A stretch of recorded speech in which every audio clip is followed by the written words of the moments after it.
জলে জলকেলি করতে কে না ভালোবাসেন। আমাদের মধ্যে প্রত্যেক মানুষ চান কোথাও একটা সরোবরে, কোনো নদীতে, জলের মাঝে জলক্রীড়া করে আনন্দ উপভোগ করতে, তাই তো? এবার বলুন, আমাদের মধ্যে এমন কে কে আছেন যারা সাগরের ঢেউয়ের মধ্যে এক পাড় থেকে অন্য পাড়ে সাঁতার কেটে যাবার সাহস রাখেন? কে আছেন এমন? এবার এই কাজটা হলো অত্যন্ত কঠিন। আমরা পার পছন্দ করি, জলকেলি করতে ভালোবাসি, কিন্তু পাড়ের কাছে, সমুদ্রের ঢেউয়ে নয়। কিন্তু একটা কথা মনে রাখবেন, যেই দিন এই পাড়ের কথা ভুলে গিয়ে আমরা সাগরের ঢেউয়ের সাথে লড়াই করার সাহস রাখব, সেই দিনই সাগরের ঢেউয়ের সাথে লড়াই করার শক্তিও আমরা পেয়ে যাব। পার আমাদের অত্যন্ত প্রিয়, আমাদের সুরক্ষিত রাখে, কিন্তু এটা আমাদের দুর্বল করে তোলে। তাই এই পারের মায়া ত্যাগ করুন আর সাগরের ঢেউয়ের সাথে লড়াই করার সংকল্প নিন। নিজের প্রতি বিশ্বাস রাখুন, তারপর দেখুন কি হয়।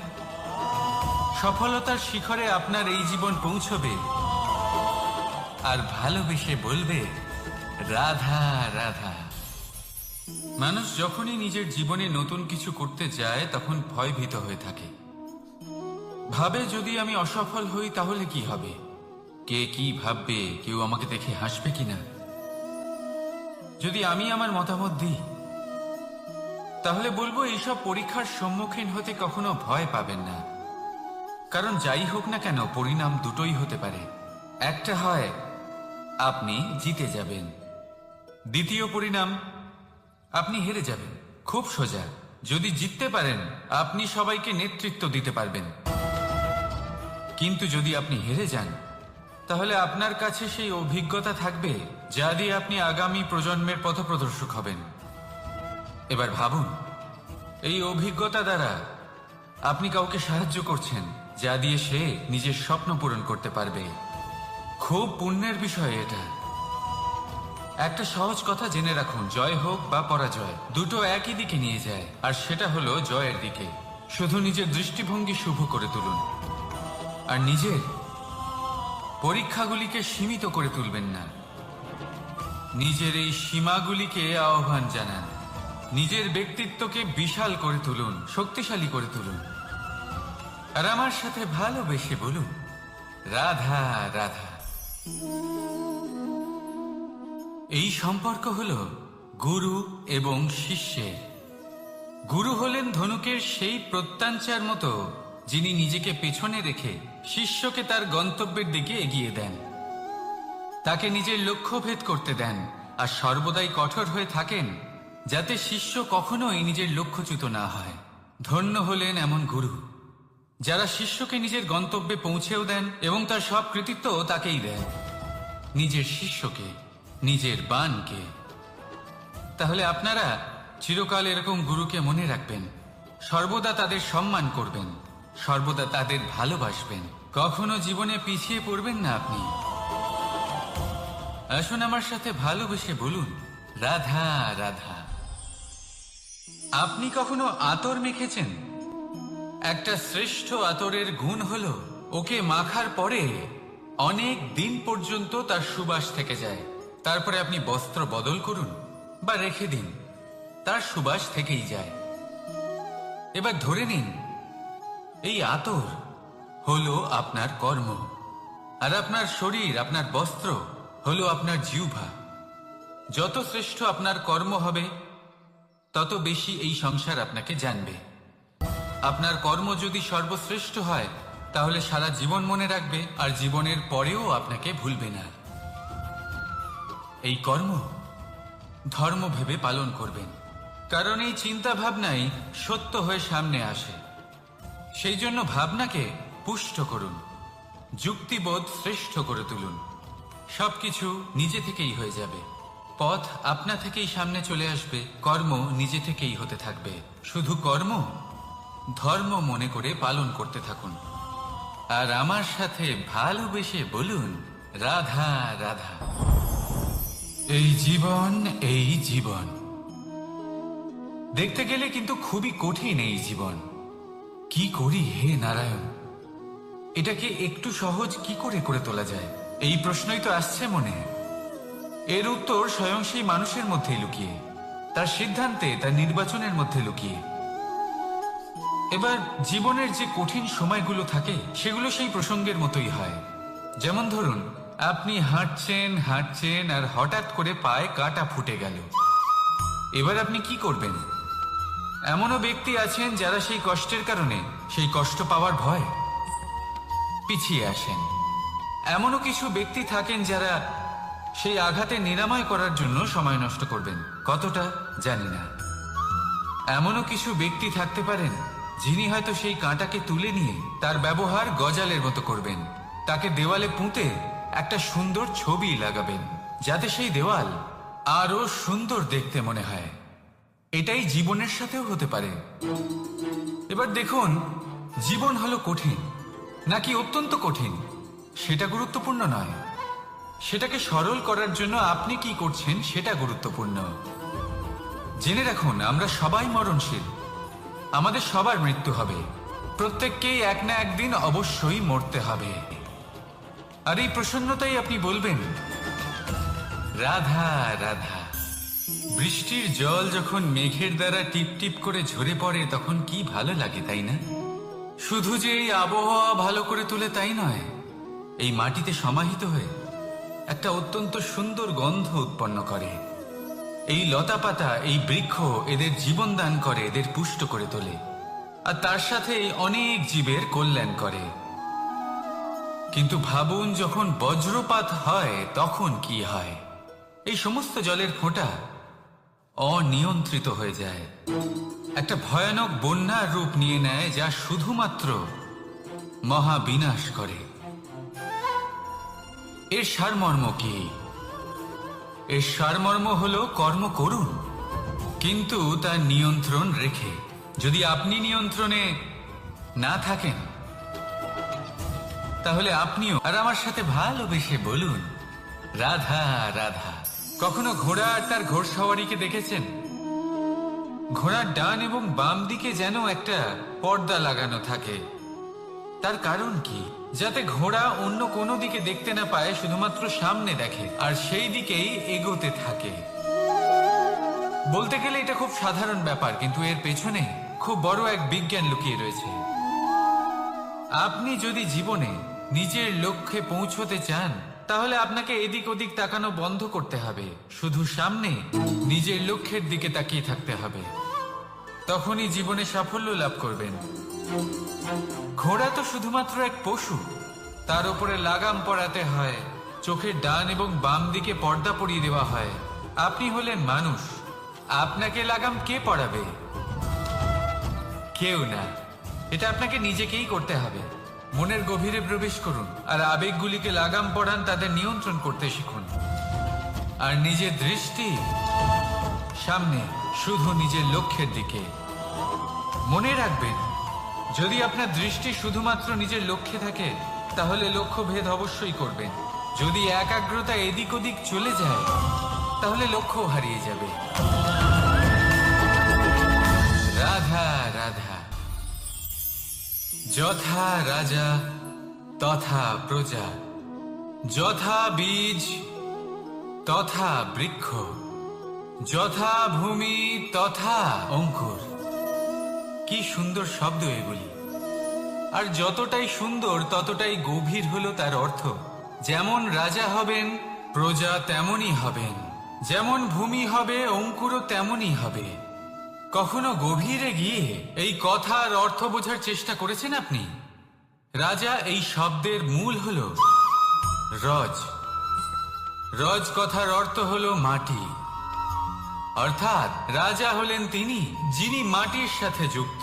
রাজা হলেন তিনি যিনি প্রজাদের সম্মান করবেন, তাদের যত্ন নেবেন, তাদের চোখে জল দেখলেই চিন্তিত হয়ে উঠবেন, তাদের অশ্রু মোছার জন্য সমস্ত সম্ভাব্য চেষ্টা করবেন, তাদের সুখী রাখার জন্য সমস্ত চেষ্টা করবেন। রাজা এরকম হয়। এবার এই সমস্ত গুণ যদি একজন রাজার মধ্যে না থাকে তাহলে প্রজার মধ্যে অসন্তোষ দেখা যায়, আর এই অসন্তোষ বিদ্রোহের রূপ নেয়। আর এই বিদ্রোহ যে কোনো রূপেই হলো বিনাশকারী। তাহলে রাজার উচিত প্রজাদের রক্ষা করা এবং প্রজাদেরও উচিত রাজার প্রতি বিশ্বাস রাখা, তার অনুকরণ করা। এই দুজন যখন এক হবেন তখনই শাসন স্থির হবে, তখনই এই দেশ নিয়ন্ত্রণে থাকবে। যদি দুজনের মধ্যে কোনো একজন নিয়ন্ত্রণ হারান তখন মহা বিনাশ অবশ্যই হবে। তাহলে রাজা নিজের কর্ম করবেন আর প্রজা নিজের ধর্ম পালন করবেন, আর আমার সাথে ভালোবেসে বলবেন রাধা রাধা। এই বৃক্ষ দেখতে পাচ্ছেন, বটবৃক্ষ।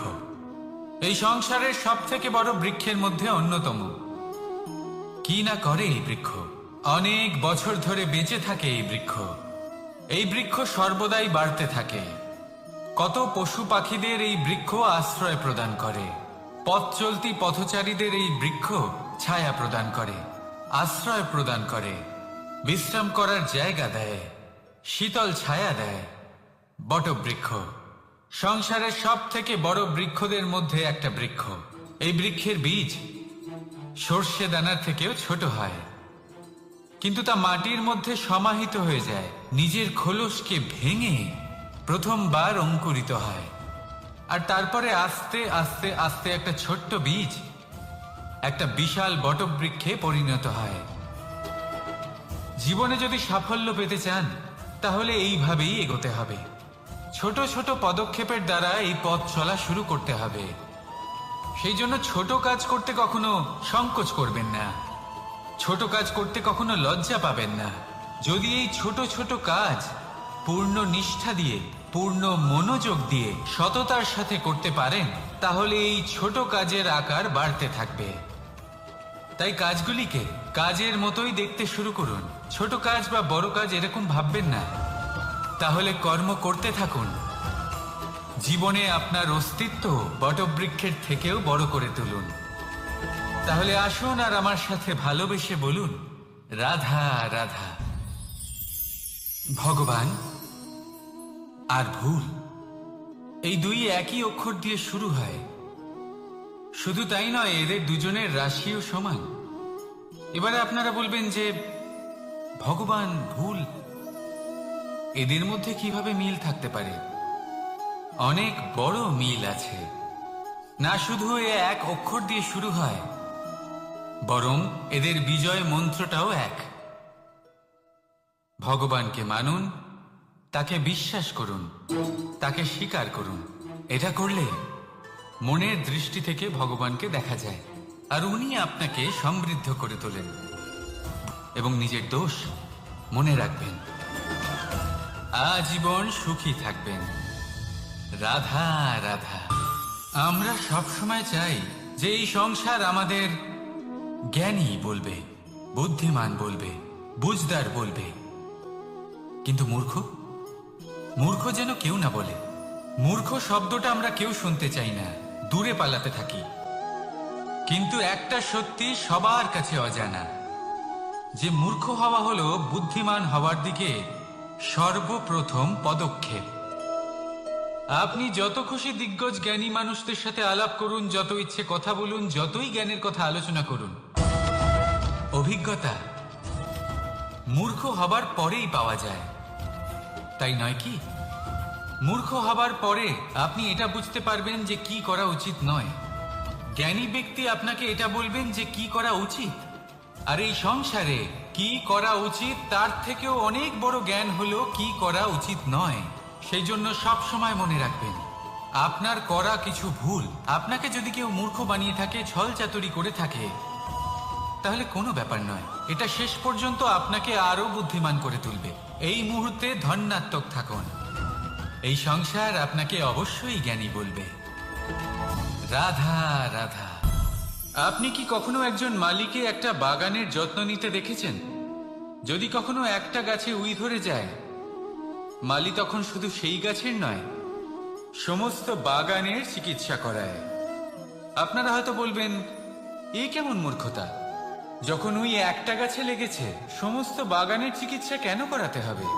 এ তো অযথা পরিশ্রম করা। কিন্তু মালি খুব ভালো করে জানে যে উই হয়তো একটা গাছে লেগেছে, কিন্তু তা সমস্ত বাগানকে নাশ করে দিতে পারে। এবার মালির এই শিক্ষা, এই জ্ঞান অন্য অনেক জায়গাতে প্রযোজ্য। এই সংসারে আমরা শুধুমাত্র নিজের পরিবারের কথাই চিন্তা করি, তাদের যত্ন নিই, চেষ্টা করি যেন তারা ভালো থাকেন, সুখে থাকেন। আর সেই সময় এই সমাজের কিছু বিরোধী মনোভাব এই সমাজকে গ্রাস করে ফেলে, এই সমাজকে নষ্ট করে ফেলে, কিন্তু আমাদের নজর শুধু আমাদের পরিবারে থাকে। সেই জন্য যখন কথা ওঠে রাষ্ট্রের, দেশের, আপনিও সেই প্রয়াস করুন আর আমার সাথে ভালোবেসে বলুন রাধা রাধা। কথায় বলা হয় জীবনে ভালোবাসাই হলো সুখের মূল। এটা সত্য। এবার প্রশ্ন হলো এটাই যে এই ভালোবাসা কার সাথে করা উচিত। যদি আপনি কিছুক্ষণের জন্য সুখ পেতে চান তাহলে ভালোবাসুন নিজের রুচি মতো। যদি আপনি কিছুদিনের জন্য সুখ পেতে চান ভালোবাসুন নিজের বন্ধুদের। যদি আপনি কয়েক মাসের জন্য, কয়েক বছর বা অনেক বছরের জন্য সুখী হতে চান তাহলে ভালোবাসুন নিজের পরিবারকে, মাতা পিতা, নিজের সন্তান, স্বামী স্ত্রী, নিজের আত্মীয়দের। কিন্তু যদি আপনি চিরকালের জন্য সুখী হতে চান তাহলে ভালোবাসতে হবে শুধু নিজের কর্মগুলিকে। কারণ সম্পর্ক যেমনই হোক না কেন কখনো না কখনো ভেঙে যাবেই। এই সংসার হলো এমনই যে যাদের সঙ্গ আমরা পাই তাদের সঙ্গ একদিন ত্যাগ করতে হয়। শুধু কর্মই হলো এমন এক সঙ্গ যা কখনো আপনাকে ত্যাগ করবে না। আপনার মৃত্যুর পরেও এই কর্ম আপনাকে বাঁচিয়ে রাখবে। তাই সবসময় মনে রাখবেন এই কর্ম ধর্ম মনে করে পালন করা উচিত। জীবনের শেষ মুহূর্ত পর্যন্ত কর্মকে ভালোবাসুন, জীবনের শেষ মুহূর্ত পর্যন্ত সুখে থাকবেন। আর আমি তো সবসময় বলি শুধু কর্ম করতে থাকো, ফলের চিন্তা করো না। তাহলে আসুন আর আমার সাথে ভালোবেসে বলুন রাধা রাধা। কখনো কখনো আমরা ভাবি যে কোনো ব্যক্তি যিনি ধর্মের পথে চলেছেন যদি তার দ্বারা কোনো ভুল হয়ে থাকে তাহলে নিয়তি তাকে সেই মুহূর্তেই কঠোর শাস্তি দেন। কিন্তু সেই সব মানুষ যারা সংসারের সবথেকে বড় অধর্মী, বহু নিকৃষ্ট মানের কাজ করেন, তাদের নিয়তি অনেক সুযোগ দেন।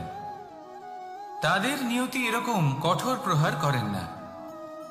এই ভাবনা কখনো না কখনো মনে আসেই। ভেবে দেখুন কেন? আসলে জীবনকে বেশিরভাগ মানুষ একভাবেই দেখে থাকেন, বিভিন্ন স্তরে একে দেখা উচিত। এবার আপনি বলুন এই সংসারে কোনো অধর্মী কখনো প্রেরণার উৎস হতে পারেন? কখনোই নয়। যে মানুষ নিজের আত্মাকে মলিন করে ফেলেছেন তিনি এই সংসারকে কিভাবে প্রেরণা যোগাবেন? উনি নিজেই বুঝতে পারেন না কোনটা করা উচিত, ধর্ম কোনটা। তাই নিয়তি তাকে একটা সুযোগ দেন, এটা বোঝার সুযোগ দেন যে কোনটা উচিত, কোনটা ধর্ম। সুযোগ দেন নিজের বিবেক জাগিয়ে তোলার, তাকে সুযোগ দেন নিজের অন্তরাত্মার ডাক শোনার। যখন তাতেও কাজ হয় না তখন নিয়তির কাছে একটাই পথ বাকি থাকে, আর তা হল মহাবিনাশ। মহাবিনাশ হয়তো দেরিতেই আসতে পারে কিন্তু তা অবশ্যই আসবে। আর যখন মহাবিনাশ আসে তখন মহাবিনাশের যন্ত্রণা সমগ্র মানব জীবনের যন্ত্রণার থেকে অনেক বেশি হয়। এই কথাটা সবসময় মনে রাখবেন। আর অন্যদিকে যে মানুষ ধর্মের পথে চলছেন তার দ্বারা যদি কোনো ভুল হয়ে থাকে তখন নিয়তি তার পরীক্ষা নেন। কিছুক্ষণের জন্য মানুষের মনে হতে পারে নিয়তি তাকে কঠোর শাস্তি দিয়েছেন, কিন্তু সময়ের সাথে আমরা সবাই দেখি যে যখন সেই মানুষ সেই পরীক্ষায় উত্তীর্ণ হন এই সমস্ত সংসারের জন্য প্রেরণার উৎস হয়ে ওঠেন। অর্থাৎ নিয়তি প্রত্যেক মানুষকে তার কর্ম অনুসারে উচিত ফলও দেন, উচিত শাস্তিও দেন। পার্থক্য হলো শুধুমাত্র সময় আর আপনার দৃষ্টিভঙ্গি। তাই ধর্মের পথে চলুন আর আমার সাথে ভালোবেসে বলুন রাধা রাধা। দ্বিধাবোধ। অনেক সময় আমরা জীবনে সেই বাঁকে এসে পৌঁছই যেখানে আমরা বুঝতেই পারি না যে এবার কোন দিক নির্বাচন করা উচিত। কখনো এদিকে যাওয়া উচিত মনে হয়, কখনো ওদিকে যাওয়া উচিত মনে হয়, কখনো দুদিকেই যাওয়া প্রয়োজনীয় বলে মনে হয়, কিন্তু তা তো সম্ভব নয়। কখনো কখনো এটা মনে হয় যে এখানেই থেমে যাওয়া ভালো, কোথাও না যাওয়াই শ্রেয়। এবার একেই তো দ্বিধাবোধ বলে। সংসারে এমন কোনো দ্বিধা নেই যার সমাধান সম্ভব নয়। এই দ্বিধাবোধ স্বাভাবিক। আর আপনার এই দ্বিধাকে আমি একটু সরল করে দিই। দ্বিধাগ্রস্ত হয়ে নির্বাচন করলে তখন এটা মাথায় নিয়ে করবেন যে আপনার এই নির্বাচনের ফলে এই সংসারের ওপর, এই সমাজের ওপর কি প্রভাব পড়তে পারে। নিজের লাভ ক্ষতির বিষয়ে ভাবা ছেড়ে দিন আর কর্ম করুন সংসারের মঙ্গলের জন্য, আগামী প্রজন্মের মঙ্গলের জন্য। ভাবুন আপনার এই নির্বাচনের জন্য কিভাবে তাদের জীবনের উদ্ধার সম্ভব। কারণ এই ভাবনাই হলো উচিত ভাবনা। কারণ অনেক সময় ওষুধ একটু কড়া মনে হতেই পারে, কিন্তু এই ওষুধই তো রোগ মুক্তি ঘটায়। সেইভাবে আপনাকেও এই দ্বিধার মুহূর্তে কঠিন নির্বাচন করতে হতে পারে। এই কঠিন নির্বাচন জীবনে কঠিন পরিস্থিতিও আনতে পারে, কিন্তু যদি এই নির্বাচন ধর্মসঙ্গত হয়, যদি এর দ্বারা সংসারের মঙ্গল হয়, তাহলে এই নির্বাচনই হলো সঠিক নির্বাচন। আসুন আমার সাথে ভালোবেসে বলুন, রাধা রাধা। মানুষ নানান ধরনের বাসনা পোষণ করেন।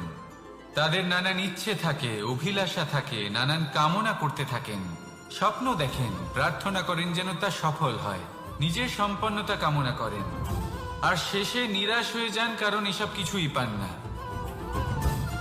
আপনাকে একটা ছোট্ট উদাহরণ দিই। জঙ্গলের রাজা কাকে বলা হয়? সিংহকে।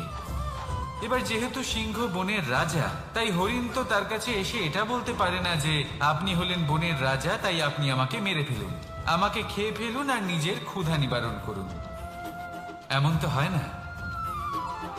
সিংহ যতই বনের রাজা হোক, তাকেও পরিশ্রম অবশ্যই করতে হয়, তবেই তার ক্ষুধা নিবারণ হয়।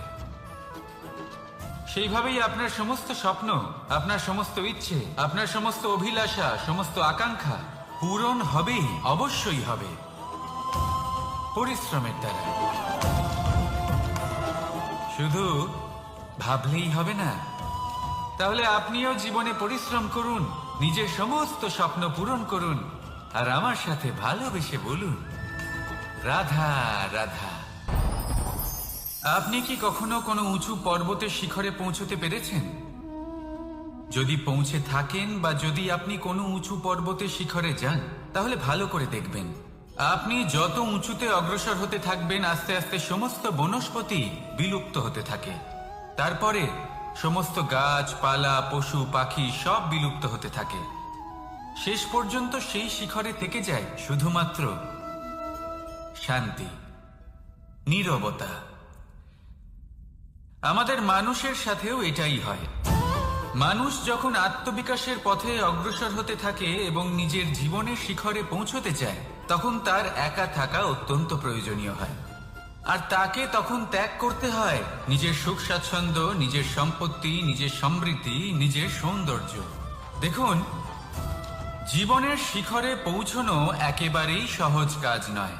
এ হলো অত্যন্ত দুর্গম এক পথ। কিন্তু যদি আপনি সেখানে পৌঁছতে চান, তাহলে আপনাকে ত্যাগের প্রবৃত্তি জাগিয়ে তুলতে হবে।